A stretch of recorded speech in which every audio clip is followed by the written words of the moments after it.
Assalamualaikum, saya mau kasih kabar baik nih untuk teman-teman yang memang tidak bisa merender.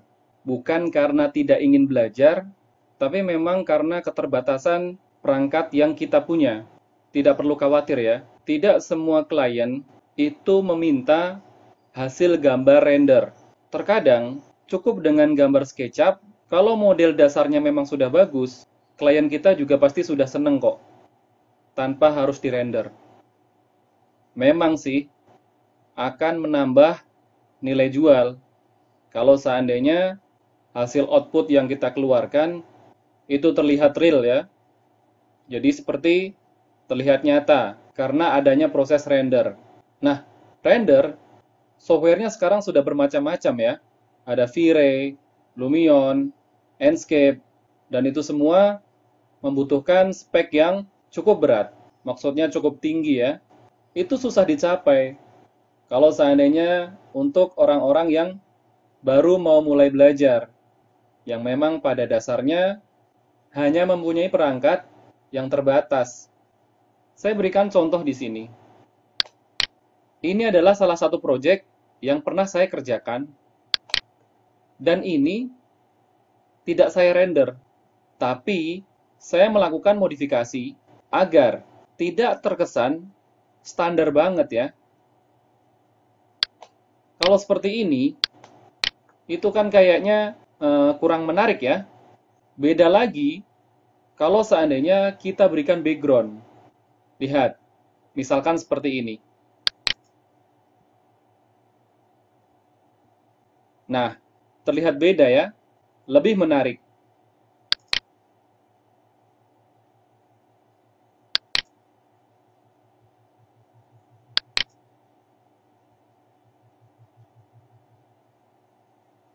Selain memberikan background, kita juga masih bisa membuat efek, yaitu efek kabut.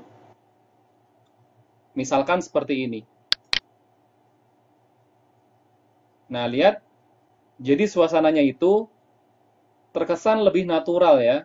Seakan-akan di sini tuh tempat yang dingin. Nah, bagaimana caranya untuk membuat gambar kita tampak seperti ini? Simak terus videonya dan jangan di-skip ya, karena nanti kalian akan terlewat ilmunya. Saya sudah siapkan gambarnya yang masih polos ya. Jadi awalnya kita masuk ke style dengan cara, kalau kalian menggunakan versi 2017, style itu berada di Paint Bucket atau default tray. Tekan saja di sini Paint Bucket ya. Ini dia default tray. Nah, kalau versinya di bawah 2016, style itu biasanya ada di window. Nah, cari saja ya di window sini, style. Kalau sudah, kita ke style. Edit. Yang pertama kita buat profilnya menjadi satu. Tujuannya apa?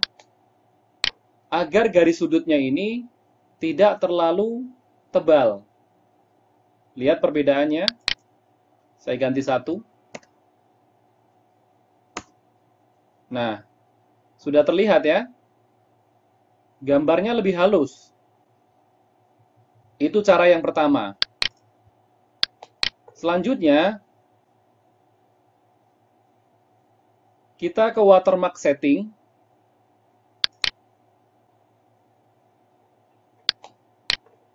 Watermark itu fungsinya ya untuk memberikan watermark. Tapi di sini kita akan memfungsikannya untuk membuat background. Caranya seperti ini. Kita klik tanda plus. Terus kita masukkan background.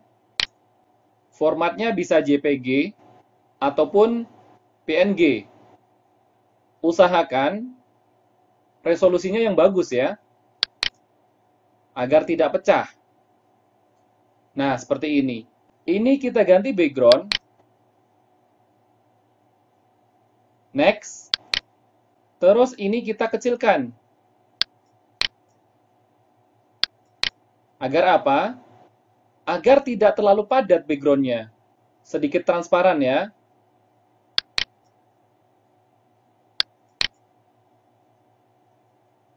Jadi kesannya biar menyatu dengan gambar kita.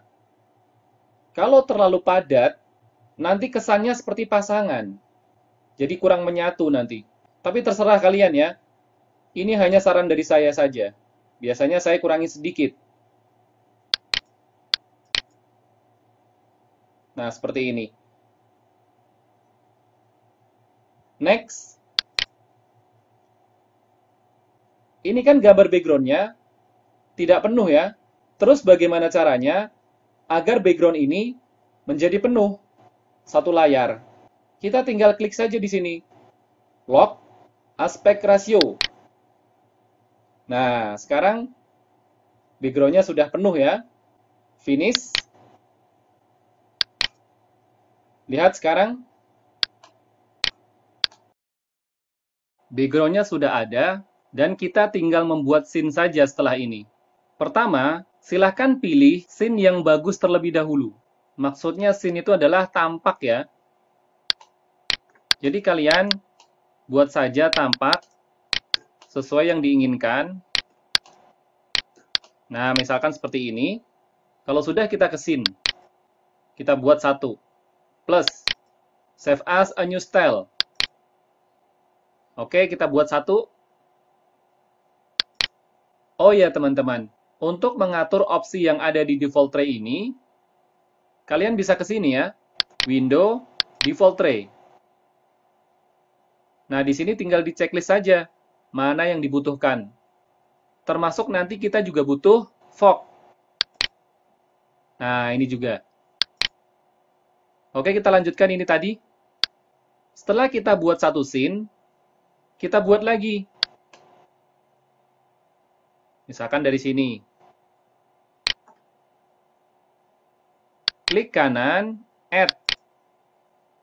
Terus buat lagi.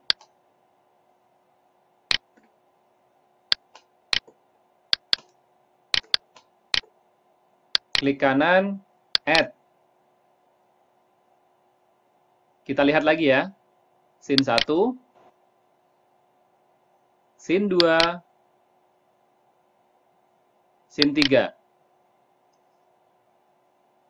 Untuk mengganti nama, kita bisa ke scene, klik menu, rename scene. Kita tarik ke bawah. Ini kita ganti ya. Misalkan, tampak depan. Terus tekan enter. Maka otomatis di sini juga akan terganti ya. Kita buat lagi satu contoh.